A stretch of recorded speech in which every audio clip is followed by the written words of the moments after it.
केम छो। मैं आशा करता हूँ आप लोग बड़े प्रसन्नचित होंगे। आज आपको बड़े ही अद्भुत कुछ कार्य, कुछ बातें, कुछ एक्शंस आपको बताए जाएंगे जिनको समझ करके या जिन पे चल करके आप वास्तव में अद्वितीय बन सकते हो। आज की जो कहानी उसमें सुना होगा, समझ में किसी के आया होगा, किसी के नहीं आया होगा। जिसने ध्यान से सुना उसके समझ में आया होगा। 2 बेटों के गुजर जाने के बाद में भी वो मस्त है। यस या नो? उसका कहना है जो कुछ इस समय है मेरे पास उसका आनंद लिया जाए। वो 2 बेटे या वो उस वस्तुएं जो पहले थी बाद में भी नहीं रहेंगी, वर्तमान में है। ऐसा ही हमारे लिए है। हम कुछ वर्षों पहले नहीं थे, कुछ वर्षों बाद नहीं रहेंगे, लेकिन इस समय हम हैं। तो इस जीवन का भरपूर आनंद हमें लेना चाहिए कि नहीं लेना चाहिए? यस और नो? कुछ आपको पॉइंट्स बताता हूं, उनको ध्यानपूर्वक सुनना, एक ही बार में याद कर लेना, कोई अद्भुत नहीं है वो। जैसे आपको पूछा जाए कि दुनिया में 2 सबसे शानदार वर्ड क्या है, कोई बता सकता है? सबसे शानदार 2 शब्द बताने हैं आपको। चाहे वो हिंदी में बता सकते हो, चाहे वो आप इंग्लिश में बता सकते हो। अब तो याद नहीं है, लेकिन भविष्य में तो आप याद रख सकते हो। एक बच्चा याद रख सकता है ना। वो महत्वपूर्ण शब्द है आई एम। आई एम, इसके आगे आप जोड़ते जाओ। हैप्पी, फाइन, नाइस, गुड, कुछ भी आप इसके अंदर जो आपके सामने आने वाला है आया, सारी चीजें से जुड़ सकते हैं। यस या नो? हिंदी में बोलो तो मैं खुश हूं, मैं अच्छा हूं, मैं प्रसन्न हूं, मैं स्वस्थ हूं। और ये चीजें बोल करके सुबह से आप अपना जीवन शुरू करो तो कमाल के अलावा कुछ होगा नहीं। सबके याद रह जाएगा। दूसरी जो बात है वो मैं आपको बता रहा हूं, हम बड़े परेशान रहते हैं कई बार, और ऐसे संयोग सबके जीवन में आते हैं जब हमारा कोई प्रिय चला जाता है, हमारा बहुत बड़ा नुकसान हो जाता है, हमारा पढ़ाई में कम रिजल्ट आता है, परसेंटेज कम आती है, तो हर कोई उस स्थिति से गुजरेगा। वो आज की जो कहानी है वो यही आपको बता रही है, रिलेट करके। होगी कि नहीं होगी मानसिकता में गड़बड़? आगे आपकी परीक्षाएं आने वाली हैं, आपको आपके टीचर्स तरह तरह से स्ट्रेस फ्री होने के तरीके बताएंगे, लेकिन मैं फिर आपको याद दिला दे रहा हूं कि आप अपने आप को जितना ज्यादा मोटिवेट कर सकते हो दूसरा कभी नहीं कर सकता। शुरुआत कीजिए आप अच्छी चीजों से, जिसको अफर्मेशन बोलते हैं। वो क्या हो सकती है? इसके लिए 5 एस याद रखो। ध्यान से सुनना, एक ही बार में याद। शर्त है, समझ गए ना? संकल्प वो है जिसमें कोई विकल्प नहीं हो।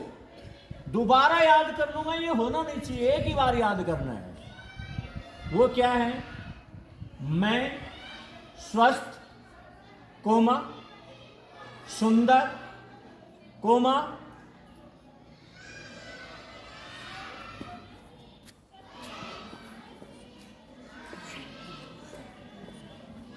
I have told you 2 S. May you tell me 3 S? Again. मैं स्वस्थ, सुंदर, समृद्ध, साहसी व शक्तिशाली हूं।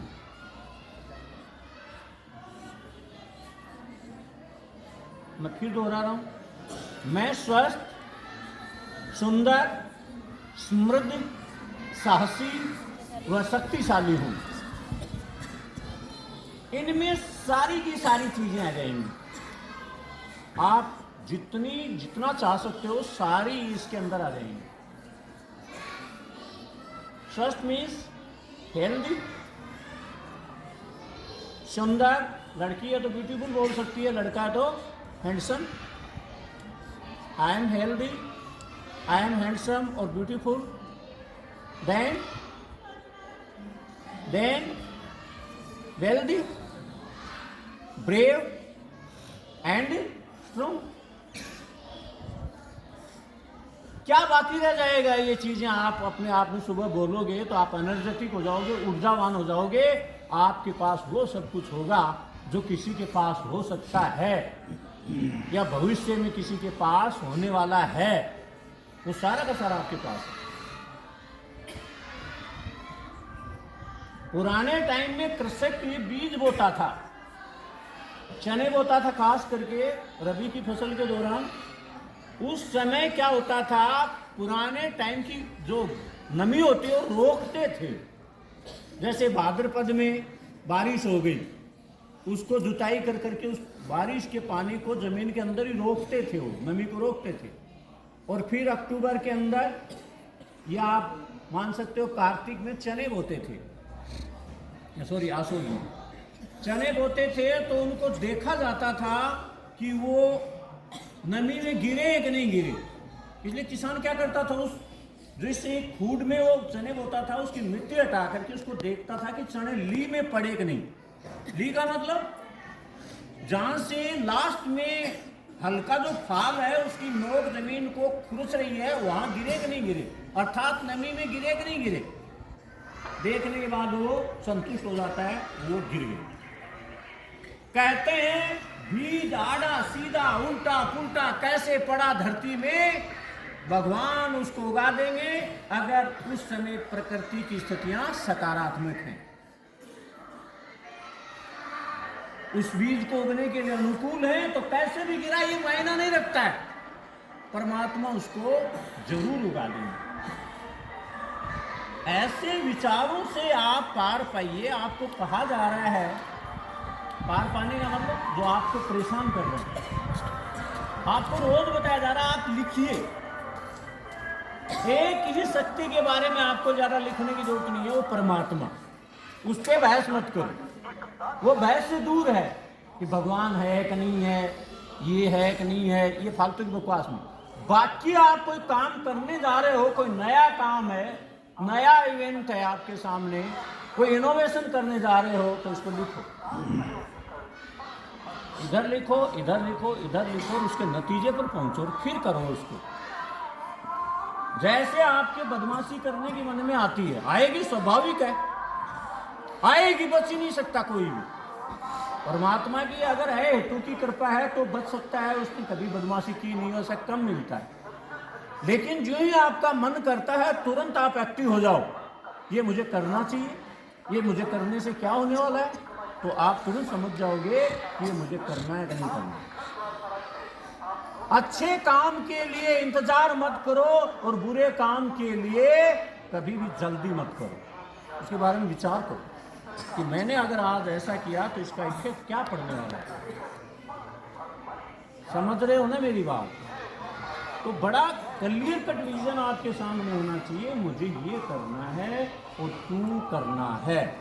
इसके लिए खूब पेन घिसाई करो। आप पुराने पन्ने यूज में लो, कई बार आप सिग्नेचर करने सीखते हो, तो देखो कितनी बार सिग्नेचर करते हो आप, ऐसे कर दिए, टेढ़े कर दिए, वैसे कर दिए, वैसे कर दिए, बहुत प्रयास कर रहे हो और फिर एक चीज बढ़िया निकल के आ जाती है कि मुझे आज से आगे ये सिग्नेचर करने, आप सीख जाते हो, आप संतुष्ट हो। किसी ने भी मेरे ख्याल में आज तक साइन सीधे नहीं किए हैं अपने, भाई वो लगा वो साइन कर दिया, उसने पहले उसकी प्रैक्टिस की है। कोई नहीं होगा दुनिया के अंदर जिसने अपने सिग्नेचर की प्रैक्टिस नहीं की।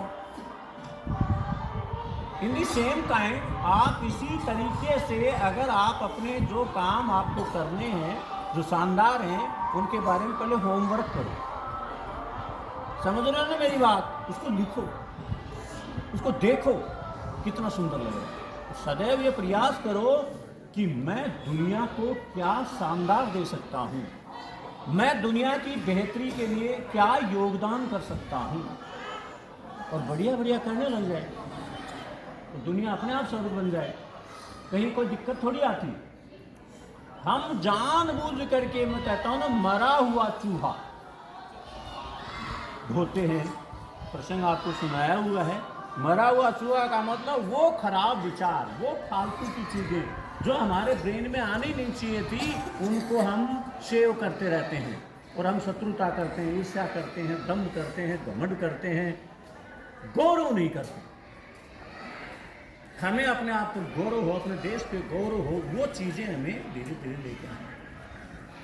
और ऐसी बात नहीं है आप कमाल नहीं कर सकते। आप अगर इस प्रकार से चलने शुरू हो गए तो मैं कहता हूँ कमाल के अलावा आप कुछ करोगे ही नहीं। अद्भुत विचारों के लिए आपको अद्भुत प्रयास भी करने हैं। मेरी बात समझ पा रहे हो ना सारे लोग? तो हम एक मिशन आगे बढ़ाने वाले हैं, उसमें टीमें तैयार हो गई हैं, सैनिक तैयार हो गए हैं, वो अपना काम करना शुरू कर देंगे। तो एक दिन जो असामान्य चीज़ लग रही थी, बहुत मुश्किल लग रही थी, वो आपको बड़ी आसान लगने लगेगी। वो है हिंदी मीडियम के बच्चे अंग्रेजी नहीं बोल सकते। ये धारणा है, ये मेंटालिटी है, ये मानसिकता है, लेकिन इतना शानदार कर सकते हैं वो, जिसकी किसने कल्पना ही नहीं की हो। ये तो प्रैक्टिस का मामला है। इंग्लिश को अगर आप एज ए सब्जेक्ट लोगे, it is very difficult for you. लेकिन अगर आप इंग्लिश को एक बोली, एक भाषा, एक लैंग्वेज के रूप में लोगे, इट इज वेरी इजी। क्योंकि अपनी मदर टंग, आपने अपनी मातृभाषा किसी भी स्कूल में नहीं सीखी, आपने फॉलो करके सीखा है अपने पेरेंट्स से, अपने आसपास के लोगों से, माता पिता जो भी हैं, जितने भी रिलेटिव हैं, उनसे आप ऑटोमेटिक सीख गए, नकल से सीखे हो आप। तो इसलिए हमें ये प्रयास करना है, क्योंकि बच्चों आगे आने वाले जीवन में आपको इन चीज़ों की जरूरत पड़ेगी। हाई लेवल की, हाई फाई इंग्लिश की अभी आपको कोई जरूरत नहीं है। आप अपना काम चला सको, उससे शुरू करो, बाकी चीज़ें अपने आप आ जाएंगी। हम बिकॉज बोलते हैं, वो बिकैज होता है। हम किसी भी नाउन के पीछे आर्टिकल में ए पढ़ते हैं, वो ए बोला जाता है। मेंटेलिटी बोलते हैं, मेंटेलिटी नहीं होता, वो मेंटालिटी होता है। कैपेसिटी बोलते हैं, वो कैपेसिटी होता है। धीरे धीरे जो आपके अंदर सॉफ्टवेयर क्रिएट होगा दिमाग में, तो आपको वो चीज़ें कैसे बोलनी है, जगह जगह से अपने आप आपको पता लगने लग जाएगा। प्रोनाउंसिएशन बोल जाते हैं, वो प्रोनंसिएशन है। OUN नहीं है, वो PRONUN है, CIATION है, प्रोनंसिएशन बोलते हैं। चूंकि हमें अपने शुरुआत से पढ़ाया ही ऐसा जाता है, तो हम वैसा ही सीख जाते हैं। लेकिन सुधार की बच्चों प्रबल संभावनाएं हैं। मैं आशा करता हूं कि आप इन चीज़ों पर काम करोगे और आप बहुत शानदार पाओगे। Thank you. जय हिंद, जय भारत।